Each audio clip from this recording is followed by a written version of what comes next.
Après les attaques sans précédent qu'a connu Paris, ma collègue a interviewé Estelle Martin, journaliste et présentatrice de TV5 Monde, qui préside actuellement le concours des As du français à Beijing. En tant que parisienne, elle fait part de son émotion et du choc tant pour elle que pour ses proches. C'est vrai qu'au début j'étais totalement sidérée, je ne comprenais pas, on me parlait de 50 morts, 100 morts, je ne savais plus où j'étais. Et après il y avait beaucoup de textos aussi pour me demander comment j'allais. Certaines personnes ne savaient pas que j'étais à Beijing, donc bien en sécurité, parce que je suis parisienne. Alors j'habite pas le 11e arrondissement, j'habite le 18e. Et j'avoue que effectivement j'étais totalement sidérée, je suis encore sous le choc. On ne s'attendait pas de tels attentats, de telles attaques à Paris, en France.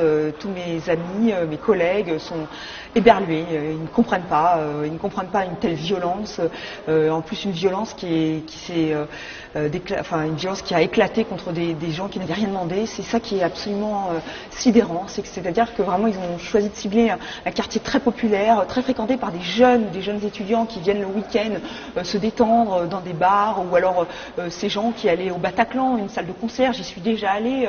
Je ne comprends pas, vraiment je ne comprends pas comment on peut une telle violence gratuite contre des gens qui n'ont rien fait, qui sont comme vous et moi, qui sont juste à Paris. Et pourquoi Paris? Pourquoi la France? Oui, on est engagé politiquement, oui, on dénonce ce qui se fait au Mali, en Syrie, on est contre le radicalisme, contre le fondamentalisme, mais pourquoi nous?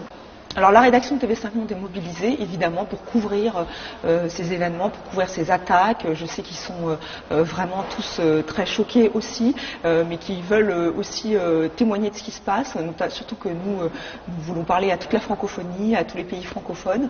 Donc je sais qu'ils sont mobilisés, que la rédaction est vraiment mobilisée pour couvrir ce qui se passe. Après on a des consignes de sécurité qui ont été renforcées évidemment, comme dans toute la France et à Paris aussi. Ça c'est ce qui revient le plus souvent. J'ai des amis qui sont à Paris qui me disent qu'on voit encore plus de présence policière. Je sais que les contrôles sont intensifiés aux aéroports. Je pense que c'est une bonne chose.